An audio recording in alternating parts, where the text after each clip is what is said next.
যুবক ভাই, তুমি তাইলে আর কোনোদিন ফজরের নামাজ পড়বে না? বলো না ছেলেরা, বলো ভাই, বলো। আর কোনোদিন ফজরের নামাজ পড়বে না তাইলে? তোমার মালিককে সেজদা দিবা না? ভোরের সেজদার মজা নিবা না? আহ আহ 5 ওয়াক্ত নামাজের সেজদা কেন দিলেন?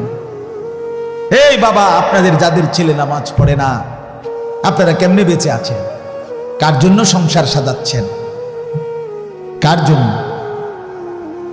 ওয়া'মুর আহলাকা বিস-সালাহ, আল্লাহ কোরআনে বলছে পরিবারের সদস্যদেরকে নামাজের আদেশ করুন, নামাজের আদেশ করুন। ইব্রাহিম আলাইহিস সালাম ইসমাঈল আর হাজেরাকে মরুভূমিতে এক ফোঁটা পানি, খাদ্য খাবার জনবসতিহীন জায়গায় রেখে, খোদার কসম কোরআনে আছে, 1 নম্বর ইব্রাহিম আলাইহিস সালাম দুধু মরুভূমিতে রেখে কোলের বাচ্চার স্ত্রী হাজেরাকে চারদিকে তাকাইয়া দেখছে কিচ্ছু নাই, 1 ফোঁটা পানি নাই, জনবসতি নাই, বেঁচে থাকার কোনো অবলম্বন নাই। সেই অবস্থায়ও আল্লাহর কাছে 2 হাত তুলে, এই কোরআনে আছে, ইব্রাহিম আলাইহিস সালাম প্রথম দোয়া করছে, রব্বানা লিয়ুকিমুস সালাহ, আল্লাহ আমার স্ত্রী সন্তান যেন মৃত্যু পর্যন্ত নামাজ আদায় করে। আমি জানি না মাওলা আর কোনোদিন দেখা হবে কিনা, আর কোনোদিন ওদেরকে ফেরত পাবো কিনা, আমি জানি না। তো যদি বাঁচে তাইলে তারা যেন নামাজ আদায় করে। যেখানে এক পিতা, এক স্বামী তার স্ত্রী সন্তানের জন্য এই মরুভূমির নিঃস্ব অবস্থা তো নামাজের ফিকির করছেন, সেখানে আপনি বাবা আপনার ঘরে খাট পালং সোফা ফার্নিচার দালান বিল্ডিং ঘর জায়গা জমি এত কিছু থাকার পরেও আপনি আপনার ছেলে মেয়ে স্ত্রীর জন্য নামাজের ফিকির করলেন না? কেন করলেন? কেন ছেড়ে দিলেন? কেন পরাজিত হলেন? মুসলমান তো হারে না, মুমিন তো পরাজিত হয় না। আমি অনুরোধ করলাম, আর যুবক ভাই তোমাদেরকে বললাম ওই আগের কথা, যদি কেউ গুরুত্ব নাও দেয় তোমারে, তুমি নষ্ট হইও না।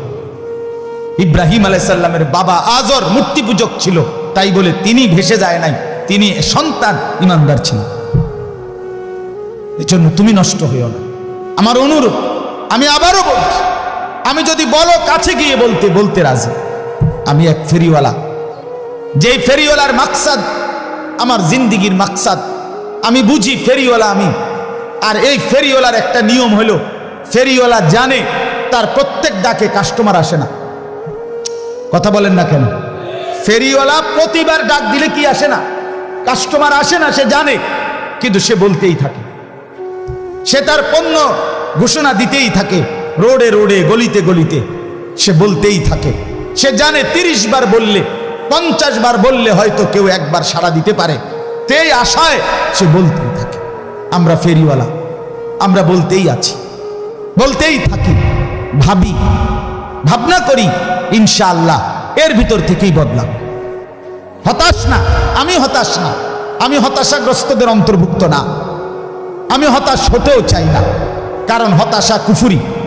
কোরআনে স্পষ্ট আছে, যে হতাশ হয় সে বেঈমান হয়। হতাশা কি বলেন না? কুফরি, কুফরি। মুমিনের জন্য হতাশা জায়েজ নাই, হাল ছেড়ে দেওয়া জায়েজ নাই। এই জন্য আপনাদের কাছে অনুরোধ করলাম, সবাই নামাজ পড়েন, সবাই সেজদা করেন, বলেন ইনশাআল্লাহ, বলেন ইনশাআল্লাহ।